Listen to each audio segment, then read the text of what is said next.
దొండకాయ తింటే మందబుద్ధి కాదు, మంచి బుద్ధి వస్తుంది. అందుకని జ్ఞాపక శక్తి పెరుగుతుంది, పిల్లలకి లెర్నింగ్ ఎబిలిటీ పెరుగుతున్నదని మరి సైంటిస్టులు చేసిన పరిశోధన చూసారు, ఎంత చక్కగా ఉపయోగపడుతుందా. కాకపోతే దొండకాయ వండుకునే తీరులో మీకు హాని కలిగించే విధంగా కూడా మీరు వండుకోవచ్చు. 2 రకాలుగా దొండకాయ వండినప్పుడు మీకు ఎక్కువ హాని జరుగుతుంది. ప్రధానంగా మొట్టమొదటిది, దొండకాయ ముక్కలు కూడానండి చక్క చీలికల వలె కట్ చేసేసి రింగులుగా దీన్ని నూనెలో వేసి దేవుతుంటారండి. డైరెక్ట్గా వేసేస్తారు, ఏదో బజ్జీ బోండా పునుకేసినట్టు నూనెలో వేసి డీప్ ఫ్రై చేస్తారు. అది డ్యామేజ్ చేస్తుంది బ్రెయిన్ని.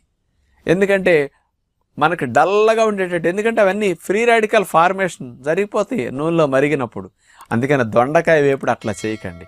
బయట నాన్ స్టిక్ పాత్రలో దొండకాయ అంటుకోకుండా, మేము ఆశ్రమంలో 500-600 మందికి దొండకాయ